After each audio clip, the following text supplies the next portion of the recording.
بسم اللہ الرحمن الرحیم۔ دھنیا ایک مشہور زمانہ بوٹی ہے جس کا شمار سبزی میں ہوتا ہے، گو یہ الگ سبزی کے طور پر نہیں پکائی جاتی، البتہ سالن میں شامل ضرور کی جاتی ہے۔ اسے کم و بیش روز کھایا جاتا ہے۔ پاکستان میں اس کی کاشت عام ہے۔ اس کا مزاج سرد خشک ہے۔ سالن میں اس کے پتے خوشبو کے لیے استعمال کیے جاتے ہیں۔ سلاد میں بھی کھایا جاتا ہے۔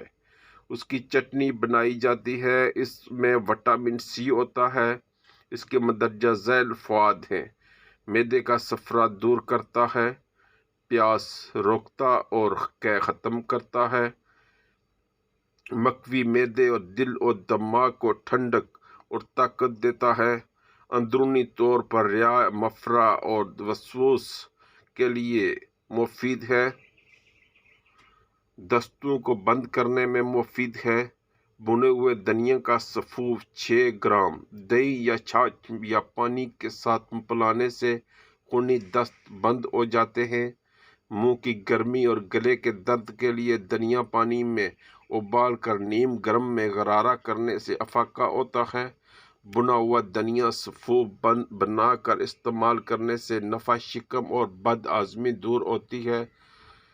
تبخیر معدے کے لیے 5 تولہ مغز بادام، 5 تولہ سونف اور 2.5 تولہ دھنیا امرا، 10 تولہ چینی کے سفوف بنا کر 1 تولہ کھانا کھانے کے بعد کھانے سے مرض دور ہوتا ہے اور دماغ کو قوت ملتی ہے۔ دھنیا کھانے سے نیند آتی ہے۔ چھوٹے بچوں کو کلونجی میں دھنیا پانی میں رگڑ کر پلانا اور سفوف بنا کر استعمال کرانا بہت مفید ہے۔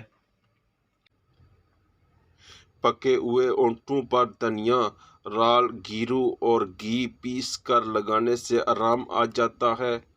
دھنیا کے سبز پتے 10 گرام، اجوائن دیسی 5 گرام اور نمک تاہم لوری 7 گرام، امرا 1 پاؤ پانی کے رگڑ کر پینے سے دست اور قے بند ہو جاتی ہے۔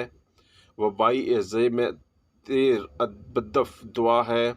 بچوں کے پیٹ درد کے لیے 1 گرام سفوف دھنیا پلانے سے آرام آ جاتا ہے۔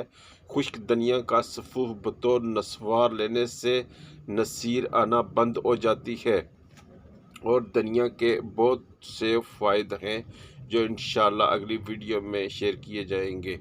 آپ لائک اور سبسکرائب ضرور کیجیے۔